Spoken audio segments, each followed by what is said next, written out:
All right, let's dive into our CEO panel. I'm going to start off by introducing some of the folks.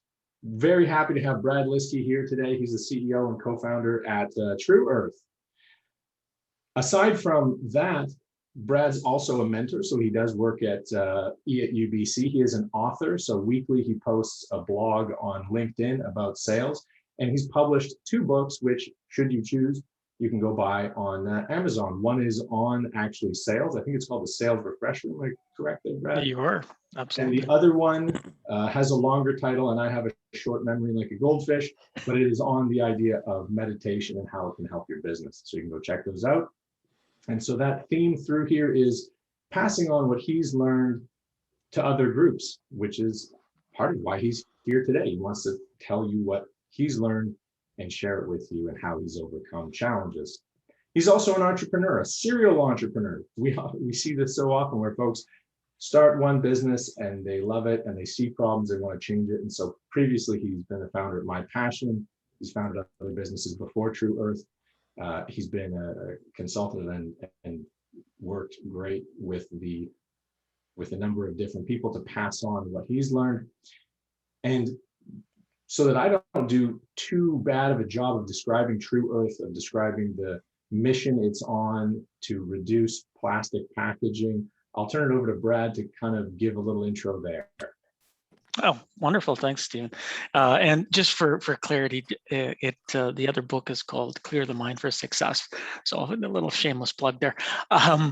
The True Earth is more than an organization or more than what it was original launch product. Is now an eco-friendly household product company that has been created to eradicate plastic from the household. So now in over 60 countries and well over 500,000 true change makers, we are now making an impact and created a movement. And from that movement, there is an evolution that is taking over. And your topics today, I'm looking forward to, because it talks a lot about how you can disrupt an overall massive industry and a multi-billion-dollar industry as an entrepreneur. So as True Earth continues to grow and expand, now was the second fastest startup last year in Canada. It'll arguably be the fastest startup we think in Canadian history as we push our new numbers out. We now are the largest employer in Port Moody, and we continue to grow at a kind of crazy breakneck pace. So we're trying our best to hold on to the train. Fantastic, Brad. Well, thanks again so much for taking some time out of your day to come here and share some insights. My pleasure. We also have Angela Nagy. She's the president and CEO at Green Step Solutions. I'm quite interested. True Earth obviously is kind of consumer or consumer packaged goods industry kind of product. Angela is more in a service-oriented business with Green Step Solutions. Again, a serial entrepreneur. She started Green Step. She started eco-based solutions. Wonderfully active in the community. She's a board member, was the founder of the Okanagan Sustainability Leadership Council. Previously, she was the chair at OGO, which is a wonderful nod to Ogopogo, and that was a sort of car sharing co-op in the Okanagan, which eventually joined with Modo. In the past, she's been a politician. She was a city councilor for Kelowna. Wonderfully active, wonderfully passionate about sustainability. Been at it for years, providing solutions. Angela, did I cover off, I capture a little bit about it? And could you tell us a little bit what Green Step Solutions does so that I don't butcher it too badly? Yeah, awesome. Thanks a lot, Stephen. So Green Step was started in 2008, fulfilling my life purpose to change the world or save the world through business. And we started as a consulting firm, but since 2012, I've been working to productize our services. We still do a lot of boots on the ground work on behalf of BC Hydro and Fortis BC, doing energy assessments, but we're now turning to technology to allow us to scale our services and scale our impact. So we use our software and develop software that helps businesses to assess and measure and track and continuously improve their sustainability performance, including our carbon software, our sustainable tourism certification programs, and the other assessment tools that we are building. And we're currently operating across Canada, have just received some funding to start exporting into the US, and are looking forward to growing quickly over the next few years. Fantastic. I look forward to hearing about that wonderful growth, Angela. Hopefully I can play a part in supporting that at Foresight. The third person on our panel is Michael Rigney. Michael Rigney joins us from Altus Thermal in Massachusetts. Isn't that right? Got somebody joining us from the United States today. Michael has been a previous, again, serial entrepreneur. It's once you do it once, you can't get enough of it. So he co-founded Blue Type Financial. He spent time as a consultant. So again, taking that knowledge that he's learned inside of businesses and passing it on to others, which is hopefully what he's going to do a little bit of here today. And a long track record as a successful sales executive. So one example would be his time at Energy Savvy, where he's the Senior Vice President of Client Solutions, but worked in, again, the sustainability space for well over a decade and providing and guiding small companies' growth and acquiring customers. So that's our panel today. I'm going to stop sharing my screen, which is always something that makes me feel nervous, but really it's about the people we're talking to here today. So we want to see them. I'm going to start off with a question. We talked about, the last thing I talked about was customers, so important. And I'd love to hear kind of, Brad, you're scaling huge. How did you find and identify those first customers? How did you pick that first customer market to go after? Yeah, that's a great question. And it's different for every organization, but for True Earth, pretty much every product that we launch, we run through a very tight process that we call VLOS, and we validate, then we launch, and we optimize, and then we scale. But with True Earth, it was all about the launch. So our objective was to always try and put your best foot forward on your first attempt when you're talking about a consumer product. So we are very, very ruthless, for lack of a better word, in that we say we launch and we write a number down. It's the number of customers we want to achieve in the first 30 days. And if we don't achieve that number, we actually abandon the strategy. We completely abandon the product. We say, if we're smart enough, let's do it right the first time. It's not a guess. We try and do our best. And with True Earth, we wanted to get 150 customers in that first 30 days. And it was important that there were strangers. So when you talk about landing that first customer, it's easy to get your mom to buy something or your friends, and it's hard to get a stranger to buy it. So we wanted 150 strangers, and we ended up with 1,500, which was 10 times our expectation, of course. And that made us realize that we have something here. In that product, it was important that we didn't have a certain profile. That said, when we launch other types of organizations, or depending on where you are in a clean tech world or a climate solution, it's important that you have that first client as a beachhead and a referenceable beachhead. So you do take the time and really analyze exactly who you want and make sure that you focus on them. For us, it was, we want strangers. So we wanted to make sure we use social media to get strangers, as opposed to any list that we owned or bought or anything like that. Fantastic. Brad, were there other characteristics between strangers that you've identified that you kind of, when you're doing that Avatar, you're thinking about your social media buys? I mean, were you saying, I think it's men in their early 20s, they really care about their laundry, or was it? Yeah, for us, it was important. You know, we're big believers in there's smarter people in the world than us always. Facebook's algorithms are much smarter than our media buyers. So we always let Facebook do its job. And that is to find us the person who wants to buy the product and let their pixels go to work. So, but Stephen, and I want to make sure that's on a direct to consumer product where you're wanting every human in the, we're a little bit of a unicorn in that everyone does laundry, one way, shape, form, or another. They wash their clothes. So our audience is very, very big. But when we launch other products, we will at least fine tune to eliminate. So whether we're eliminating a category or a geographic area, depending on our serviceable area, when, you know, for your ventures here, whenever that serviceable area is key. So if you can't service Michigan, then don't go after Michigan. So those are, like, they seem obvious, but sometimes get lost in the mix. So we did focus, I guess, if you will, Stephen, on USA and Canada when we first launched. And then from there, we just let the algorithms do their job. Fantastic. Thank you so much. And VLOS, is that in your book, or have you written that down? That's in the third book. No, that's coming out in another one. So in due time, but it's a pretty solid process, really. Just validate the market. Is there really a market? Launch that product, optimize it, and then when you're ready, scale and open up those throttles. And I guess the one of the keys people ask, how have you grown so fast? We leaned in when the pandemic hit, as opposed to backing off. So we opened up the throttles, we invested heavily and went at it. And then we just donated like crazy. We realized that there was a supply chain break. And with that supply chain break, we just started giving out the detergent to food banks and shelters wherever we could, because we knew that they were unable to get laundry detergent. None of us could. So when we did that, the movement it was not intended, but the movement just took it. And they ran. Social responsibility is a critical component of what we're trying to achieve here. Every one of us on this screen right now, if we do not implement social responsibility and what we're about to achieve, it will fail. Absolutely, couldn't agree more. Angela, I'm gonna turn to you. Let's talk about how your company got those first customers.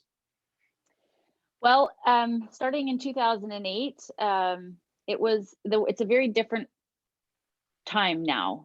2008, I was still getting laughed out of boardrooms. I needed to really focus on targeting early adopters of sustainability in business. And that was a small segment of the market. It wasn't really like a mass market kind of a play. It was what businesses and organizations are already prioritizing this in some way or another and seeking out those customers. There was also a huge, because of that, I had to do a lot of education.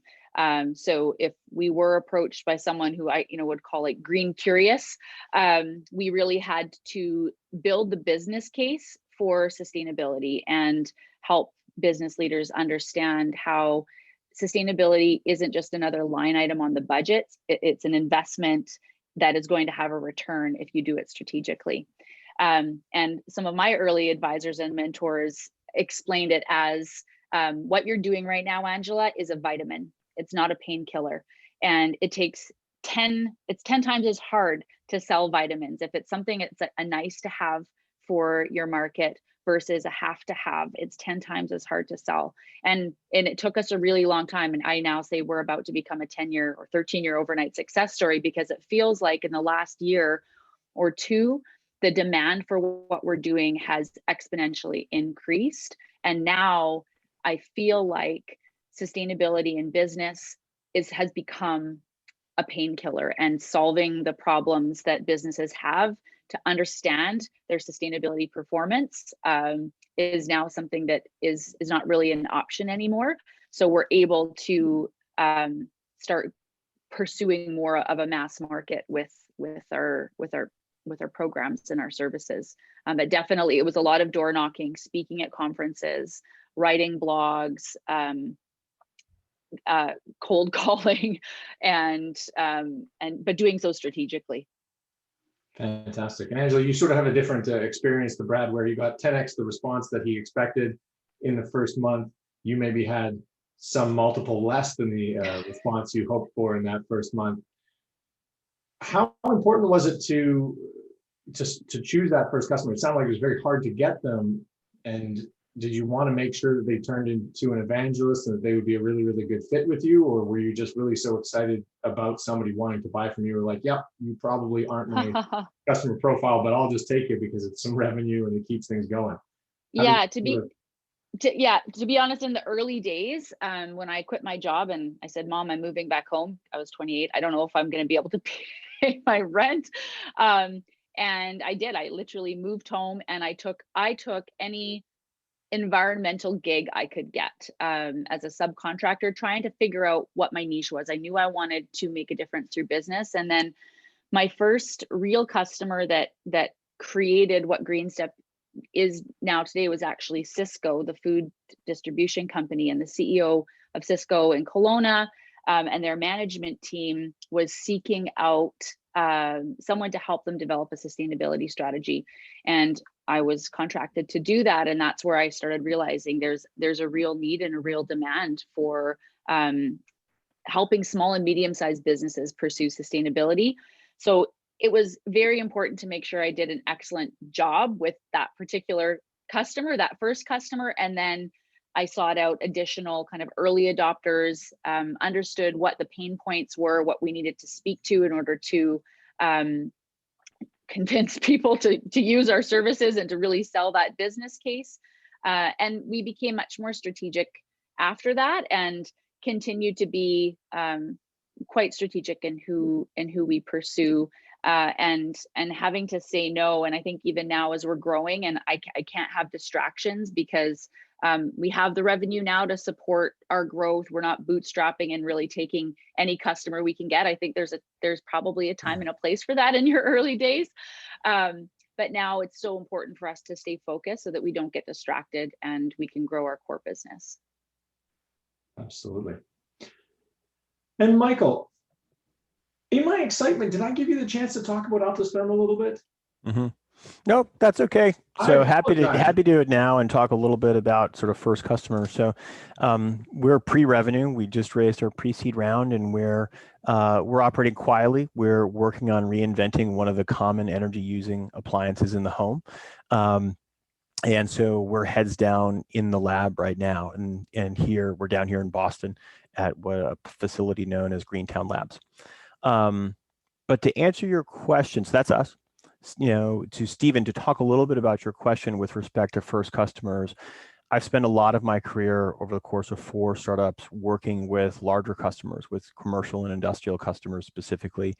So I want to talk just really briefly about complex sales.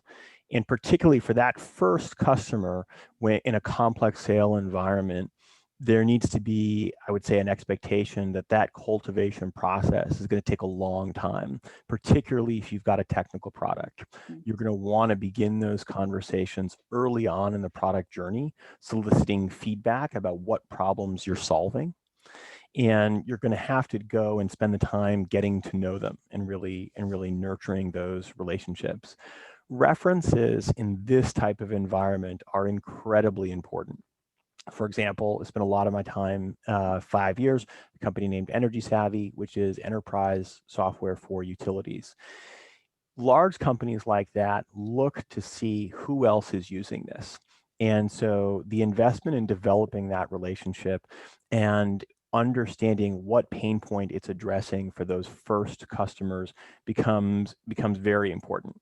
So you have to invest the time, you have to begin early so that you're getting that feedback on the product, and also so that you're identifying the people who have that early adopting mentality, whether it's because of their personal wiring or it's because of the severity of the problem that they want to solve, and thus their motivation to go and to do it. Fantastic. I think that's very much an echoes that kind of validate piece that Brad was talking about, where you have to go out and make sure that they have the pain, right? They have to demonstrate that, you have to understand the problem, but there has to be something there for you to solve. Correct. And I would add to that the approaches and the strategies they are so different for a consumer play, with what Brad is doing now. It's actually what I'm doing now too, versus the complex selling that you do to a multi-billion-dollar organization. At the latter side of the spectrum, it is a team sport where you are putting multiple people on your side against their organization and developing multiple relationships over months, as you go about getting those sales. And so having an understanding of that process becomes really important. But I mean, given the investment that you're talking about, you have to marry up your engineering team with their technical people. You have to be developing relationships across the procurement and the management and all the different change makers. How do you go about selecting? You're sort of saying you have to see whether the people on the other side, the organization, has that characteristic of innovation. how do you diagnose that early on before you've spent 6 months and go, oh wait, their website says they're innovative, but actually they're not even going to be fast followers, they're laggards. Like, how do you? Well, yeah, the bigger problem actually for most startups is actually getting somebody on the phone at that point in a big organization like that. It's actually going to be getting someone to talk to you, and doing that is actually quite challenging. The best way to go about that is to develop contacts inside the industry, to be involved in it, whether it's at an organizational level, an advisory group level, even a standard setting level, trade associations. Hopefully we'll be all getting back to conferences soon, forming relationships there.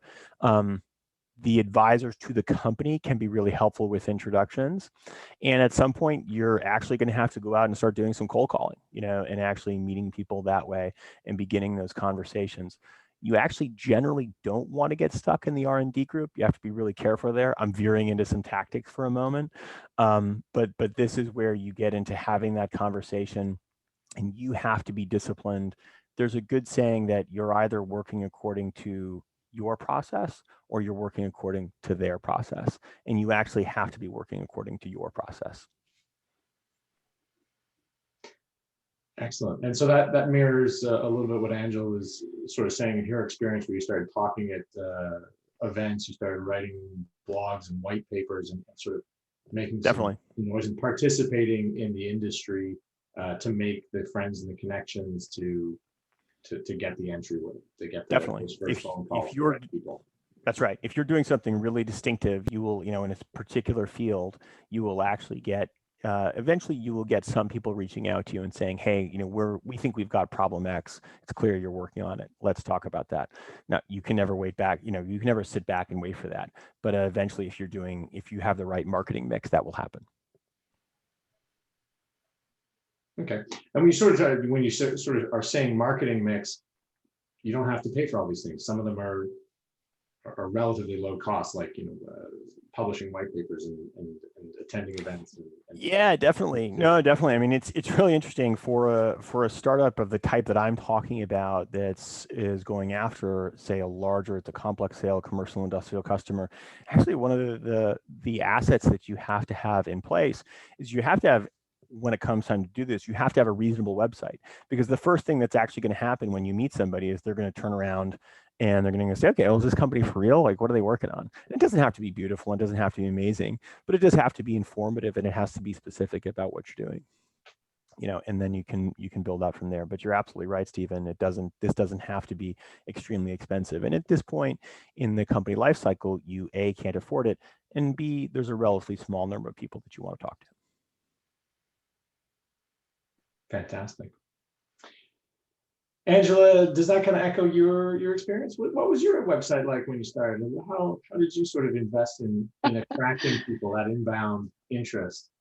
Yeah, I built my first websites myself, and actually have still been doing that. We at one point, when we decided we had our sustainable tourism, then it was called green tourism program, that we'd identified a very strong target market.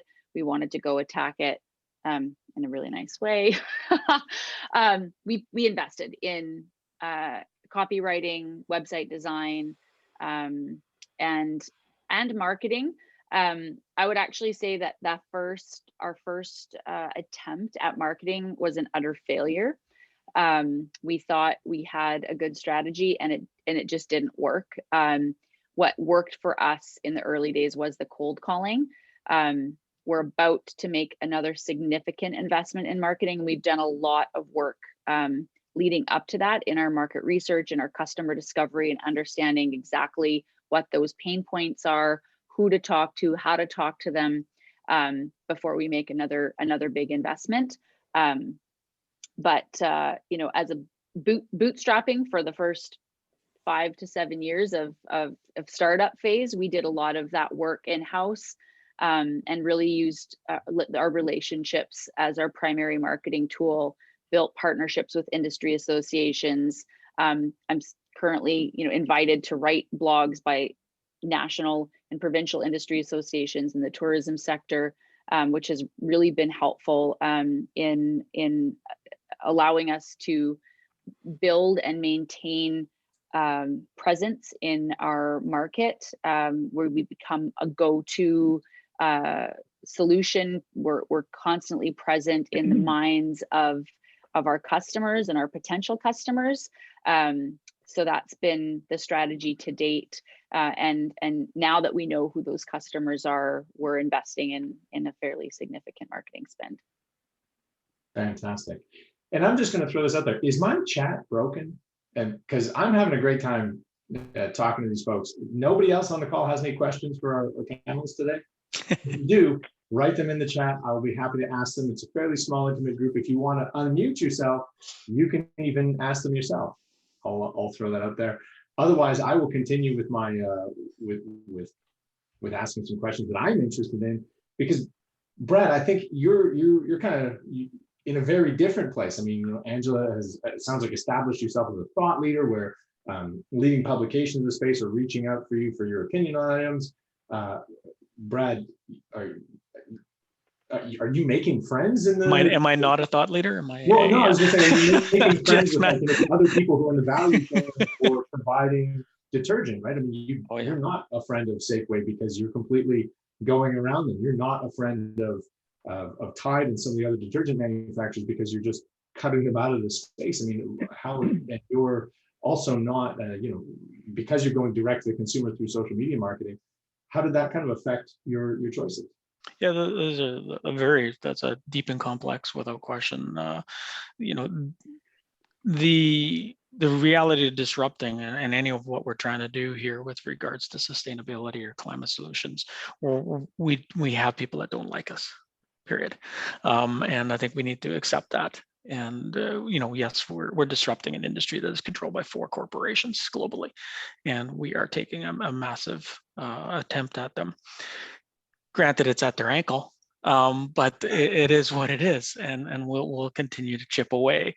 And it's a matter of, you know, I'll echo what Michael is saying, is that you need that beachhead. You need that first customer to be referenceable. And it doesn't matter in us, to see those first 1,500 people told their friends, and they told their friends, and they told their friends. First time in my life I've ever seen laundry detergent given as a Christmas present, a stocking stuffer. There was just a shift. It would be the exact same in B2B, which is where I grew up in. I grew up in B2B selling. You need that first beachhead you need that first customer to tell you that, you know, they're willing to tell everybody how great you are. And it's so super important, because you can get caught in your first customer being the wrong first customer, and then they think you're their secret sauce now, and they hoard everything about you and never let you actually grow.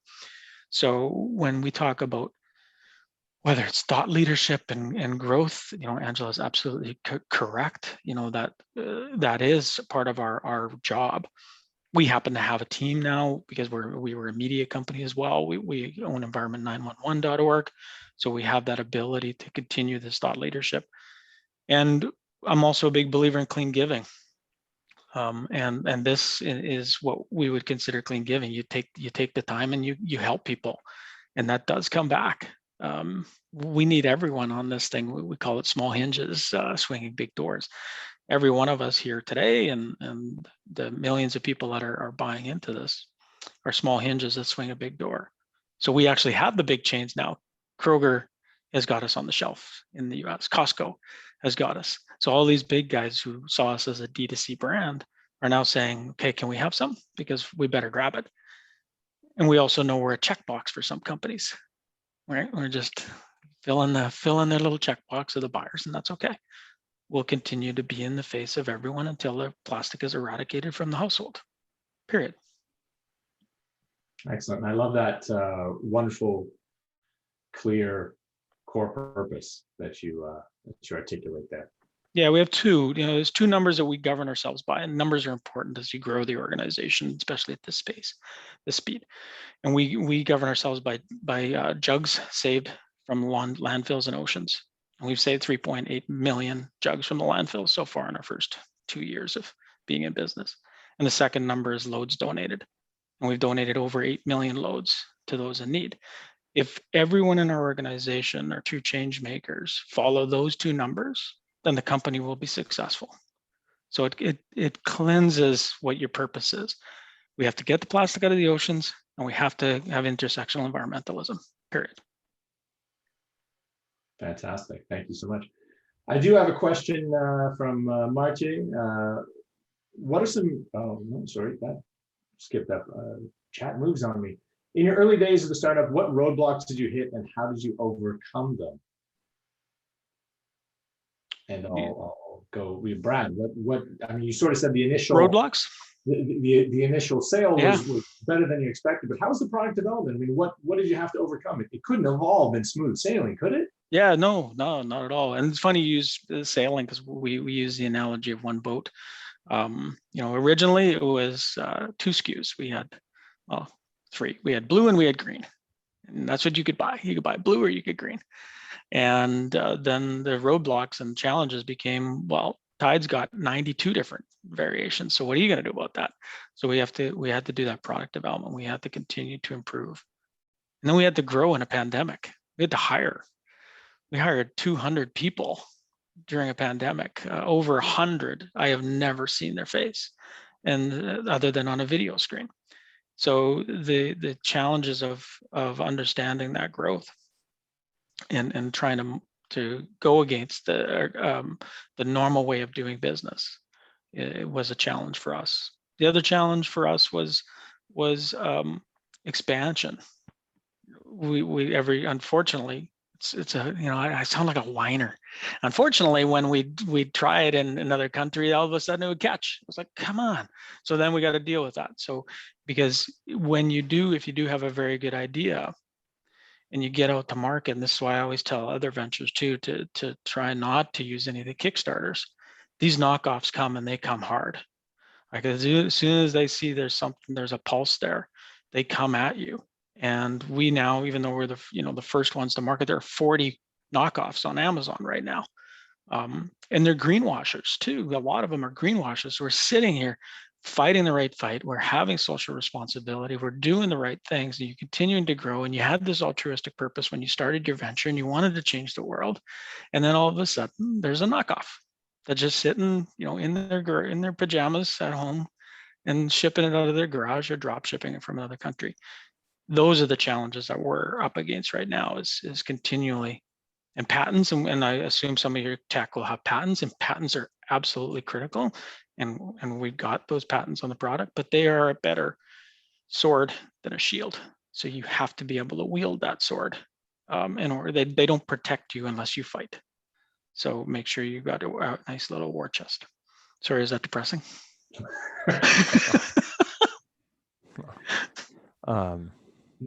Yeah, I'll jump in.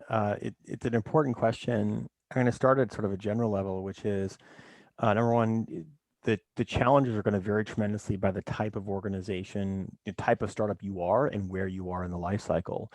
But what's universal is that the challenges will be many and they will be frequent. The journey will be bad, good, bad, good, bad, good, bad, good,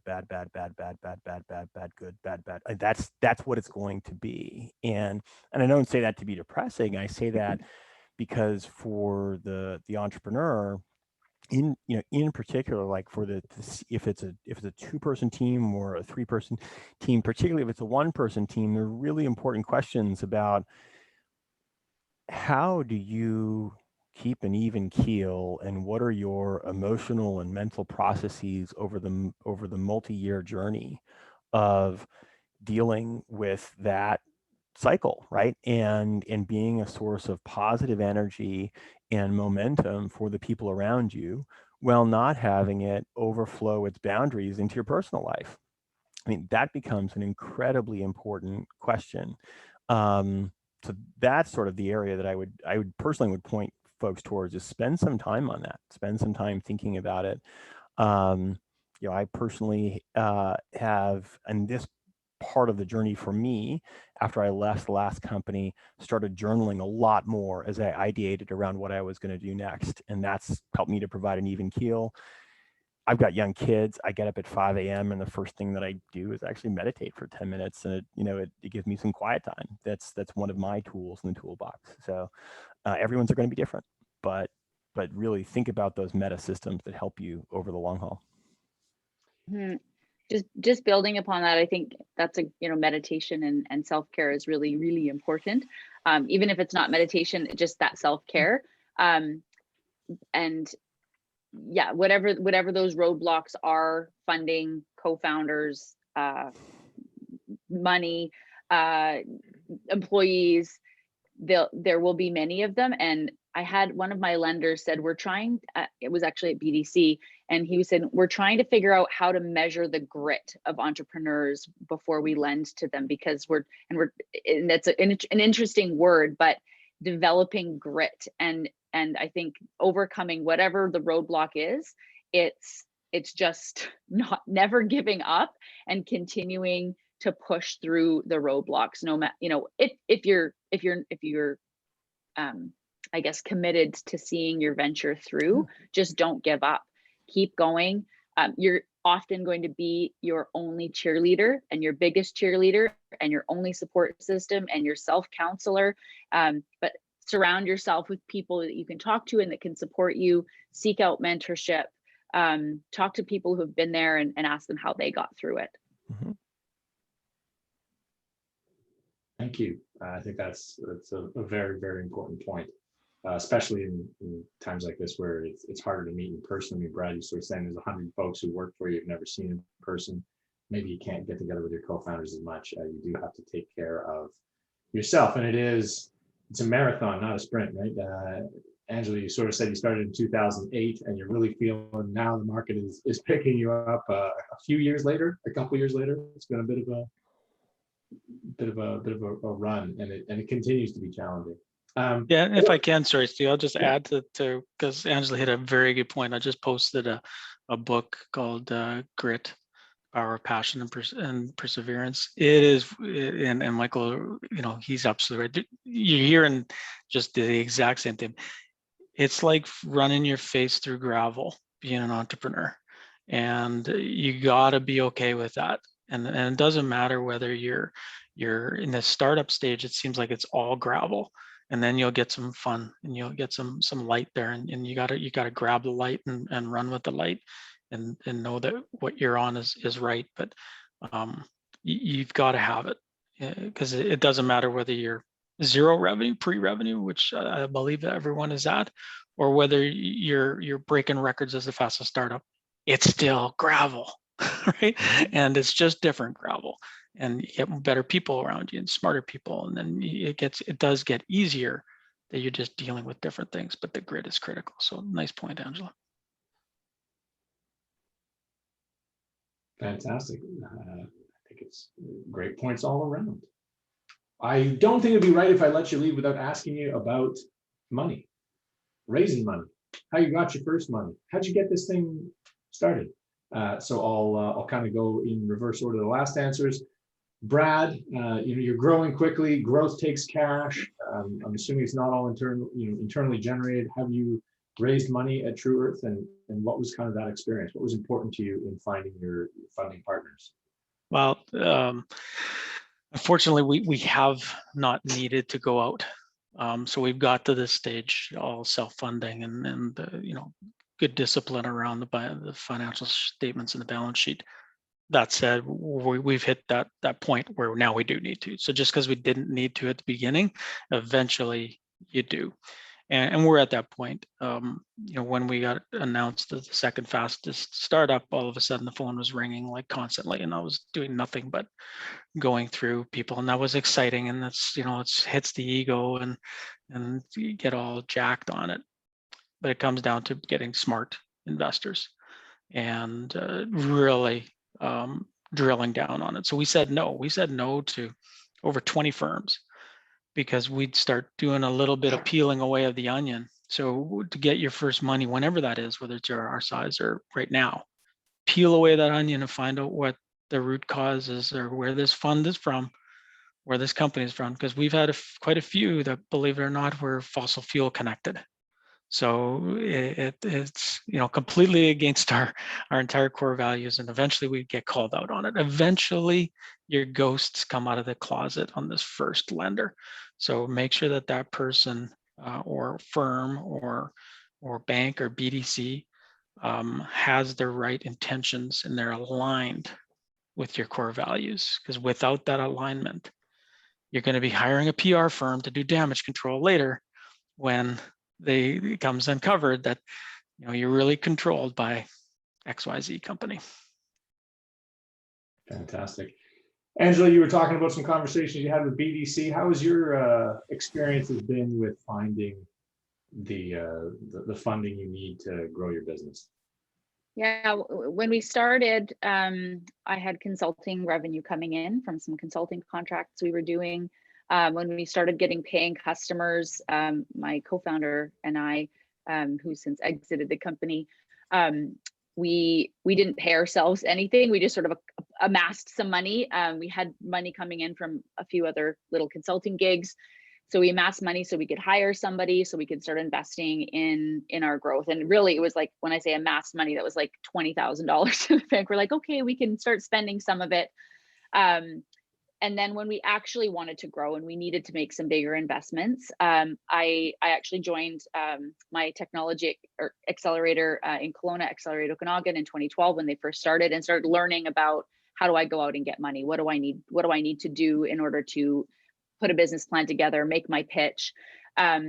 Did the circuit of investors, but we were too early stage at the time, and the alignment was a huge issue. Nobody even knew what I was talking about. Like, there weren't a lot, even 7 years ago, there were a few clean tech and kind of green tech investment organizations, but not very many.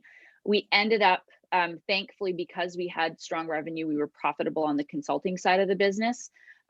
We were able to borrow hundreds of thousands of dollars from BDC, Women's Enterprise Center, Community Futures, and our local community investment trust. We kind of got them all together, and were able to put a good round of debt financing together, which was awesome. And in hindsight, it's awesome because we haven't had to dilute ownership, or I haven't had to dilute the ownership. And even now, as I think I actually just talked to a venture capitalist yesterday, and I'm still toying with, do we need to go out and get VC money, or should I just keep self-funding and using debt financing for as long as we can? And that's a really big and important question. I've watched some other startups locally purely bootstrap and use their own revenue to fuel their growth, which is cool if you can do that. Excellent. And for possibly a different perspective, I'll turn to Michael, because you've already raised your seed round before you have revenue. So, obviously self-funding your growth isn't an option for the level of R&D that you have to do. Oh, sorry, excuse me, Stephen. Yeah, thanks. For a lot of companies in clean technology, self-funding inherently isn't possible, given what you're going to do. Of course, if you can do it, by all means do it. Non-dilutive funding is, I think, very important to go and pursue, both for the feedback that you'll get along the way, both for the cash itself, of course, and for if you can, win, and the validation that it provides as you go on to the next stage. Fundraising is hard. It's always going to be hard. I think one piece of advice or feedback I would give is, unfortunately, a lot of investors, they may not be direct in sharing why they're not investing. And so, what I've always done when you get a no is you just hit it straight in the head.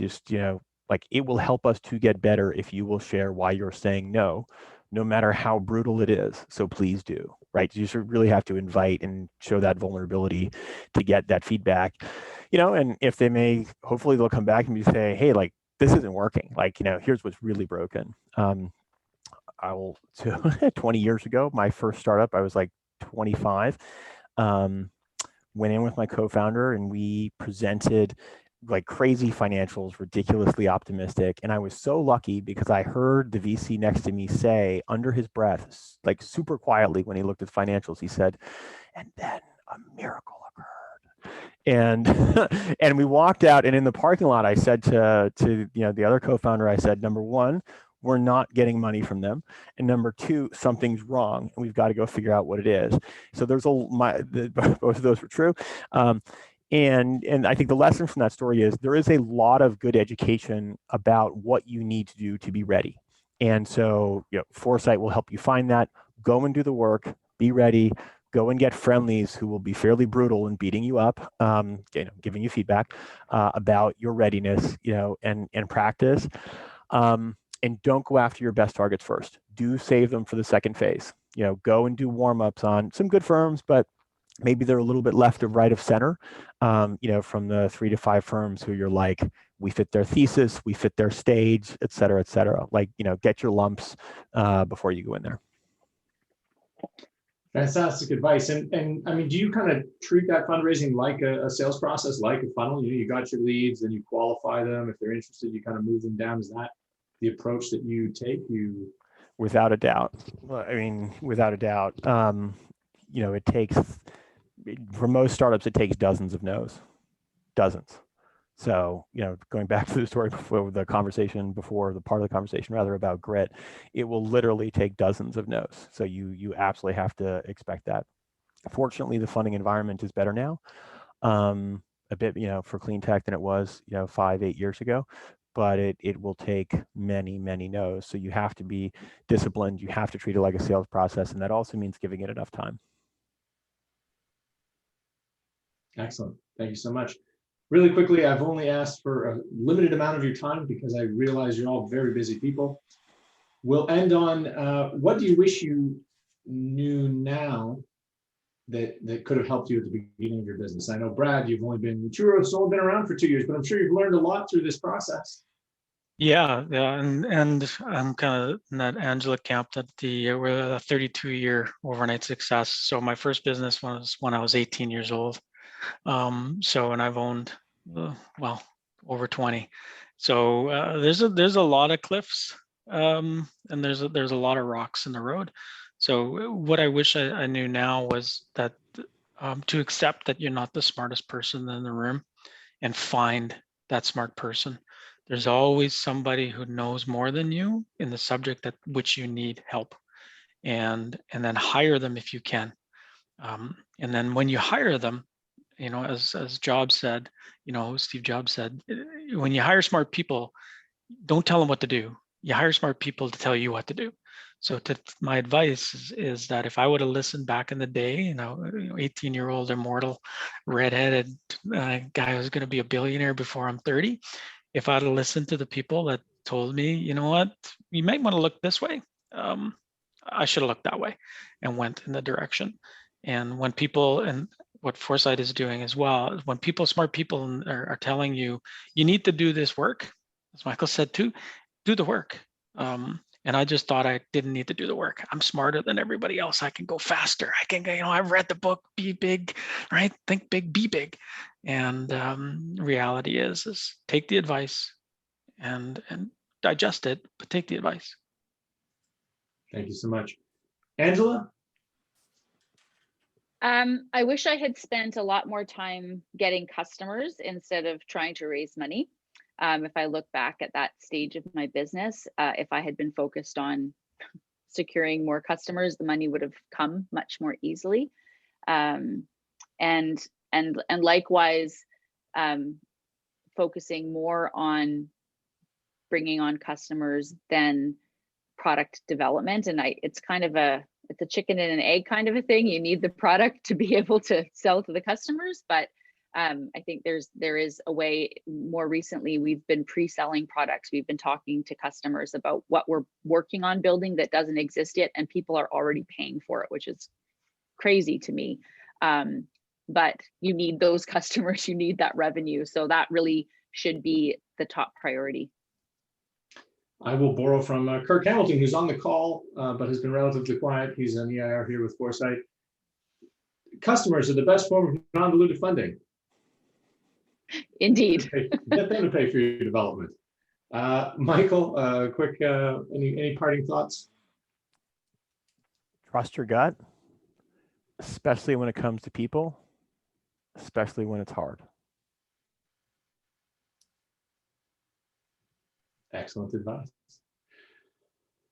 That takes us pretty much to 9:55, which was the time I had asked for from our esteemed panelists. Really appreciate you all coming here today to share some of your experiences, to share some of the things that have been hard for you, that have worked out for you, to give back, to show your passion for the clean tech ecosystem. What I always like to point out about the folks who are coming and contributing to Foresight is this kind of concept of as they're reaching up, as they're building their business, as possibly Brad is raising around to get to that unicorn status, as Angela continues to grow, as Michael is developing and launching a product from his fifth startup now. They're taking time to give back. And so for everybody on the call who got some value out of this, I hope as you go out and you build wonderful, big, successful companies, you pay them back for the time they've given and the advice they've given by contributing to the ecosystem. So once again, Michael, Brad, and Angela, thank you so much for your time today. Really appreciate what you've said and what you're doing in the ecosystem, building great companies, giving us something to inspire us and show that it is possible. It is a long, dark tunnel, but there's light at the end of it. Pleasure to be here. Yep. Thanks very much for having me. Absolutely. Good luck, everyone, and go save the planet. Yep. Best wishes for success. All right. With that, we will move on to the next